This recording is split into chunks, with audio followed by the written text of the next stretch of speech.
इंदौर के अयोध्या कहे जाने वाले विधानसभा क्रमांक 4 से राजा मंदवानी को कांग्रेस ने प्रत्याशी बनाया। मंदवानी ने कहा, मतदाताओं पर मुझे भरोसा है, मेरी जीत होगी। उन्होंने भाजपा पर जमकर निशाना साधा और कहा कि क्षेत्र को अयोध्या कहां से क्या होता है, काम भी ऐसा होना चाहिए।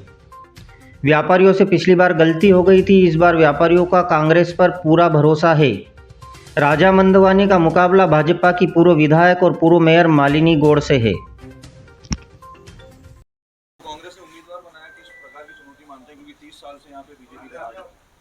बिल्कुल, पहले तो चुनौती वाली कोई ऐसी बात नहीं, क्योंकि यहाँ पे लोग इतने तरसते हैं, इतने हमारे कार्यकर्ताओं में, हमारी जनता में, सबने में इतना आक्रोश है और इतना उत्साह है कि इस मतलब सबके साथ से हम परिवर्तन ला के रहेंगे यहाँ। 30 साल से यहाँ पे बीजेपी का ही है और बहुत ज्यादा अभी विरोध भी हुआ था उस चीज को लेकर यहाँ पे मालिनी बोल रहे हैं, तो किस प्रकार से देखते हैं? देखिए, मैं उनके विरोध की बात नहीं कर रहा हूँ, हम तो अपनी एकता पे, अपने विजन पे बात करेंगे, हमें क्या करना है और किस तरह हम समाजों को, सब लोगों को, सब कार्यकर्ता साथ लेके इस मरतबा जो ये 30-35 साल की जो बातें हो रही, इस मरतबा में जनता में इतना उत्साह देख रहा हूँ कि सब चीज़ें इस मरतबा जो है ना, जो अयोध्या को लंका बना दिया गया, लंका को ढा के हम पूरा कांग्रेस की यहाँ सीट भी लाएंगे और पूरे प्रदेश में कांग्रेस गवर्नमेंट भी आएगी। भाई साहब, बीजेपी की गढ़ कही जाती है, विधानसभा 4 कहा जाता है कि विधानसभा 4 से बीजेपी की राजनीति चलती है।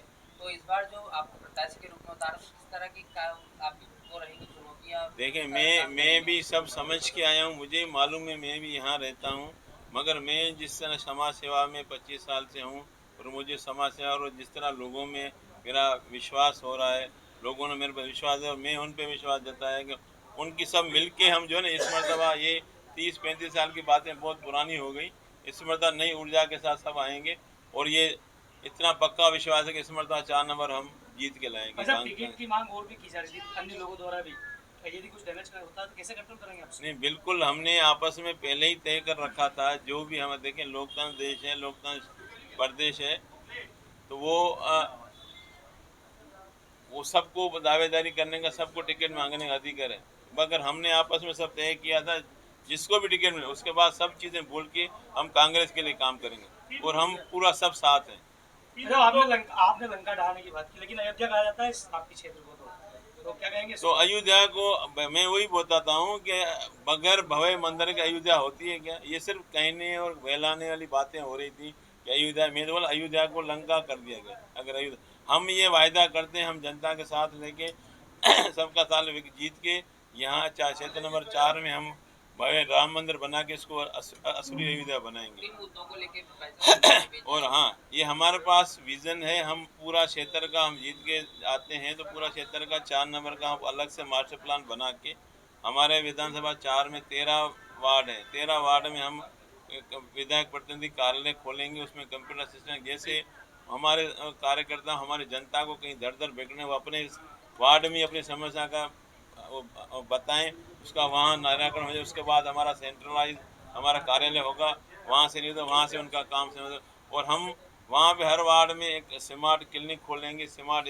स्कूल खोलेंगे, हम एक कार्यशाला खोलेंगे जिसमें लोगों में छोटे छोटे अलग कारोबार दिया जाए, सुपारी तोड़ने के, पाउच भरने के, जैसे 500,000 लोग, हम आत्मनिर्भर बनाना चाहते हैं लोगों को, न कि दूसरों पर निर्भर है, और बहुत अच्छा विज़न है हमारे पास। हम खुद समाज सेवा में लगे हैं 25 साल से, और ये भी एक राजनीति में समाज सेवा है। कितने वोटों से जीत होगी, क्या कहेंगे आप? बस जीत होनी चाहिए। देखिए, हम पूरा मार्जिन लेके चल रहे हैं और पूरा विश्वास है अच्छी मार्जिन से जीतेंगे। 40,000 की लीड रही है पिछली बार, बिल्कुल। इस बार आप क्या सोचते हैं, मतलब क्या तो लीड कम होगी? मैं शुरू से ये कह रहा हूँ कि हम पुरानी बातों को भूल के हम नई ऊर्जा के साथ, नए लोगों के साथ, नए विश्वास के साथ हम आगे बढ़े हैं और ये तय है कि हम जीत के आएंगे। 4 नंबर क्षेत्र को व्यापारिक क्षेत्र भी कहा जाता है, व्यापारी भी अधिक से अधिक है यहाँ पर, और इस समय व्यापारिक का समर्थन किन्हें होता है आप भी जानते हैं, क्या कहेंगे? बिल्कुल, आपने बहुत अच्छा सवाल किया कि हमारे व्यापारी जो एरिया है और व्यापारी लोग उनको वोट देते हैं, बहुत सारे लोग वोट देते हैं, मगर अभी वो समझ चुके हैं कि हमसे कहीं ना कहीं चूक हुई है। तो आप खुद देख रहे हैं कि ऊपर की टैक्सेस अलग है, नगर निगम की 16 तरह की टैक्सेस हैं, यहाँ पे बोर्ड लगाने पे टैक्स है, हम व्यापारियों को हम काय की सज़ा दे रहे हैं? अगर आप बोल रहे हैं कि वो उन्होंने वोट उनको दिया तो उनको बीजेपी की गवर्नमेंट थी ना, तो तरस की उनको काय की हर बात में उनकी और व्यापारियों को हम सहूलत दें, व्यापारी के लाइसेंस फिर क्या कितनी कर दी गई, ये लाइसेंस वो लाइसेंस, ये टैक्स वो टैक्स, क्यों? उनका दोष क्या है? उनका दोष ये है कि बीजेपी को वोट दिया।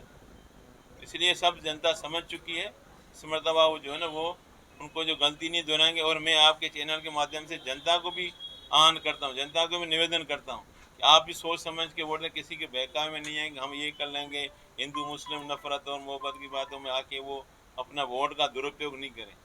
वो फिर वो गलती करेंगे तो फिर 5 साल और ये तकलीफ उनको सहनी पड़ेगी जो 30 साल से वो देखते आ रहे हैं।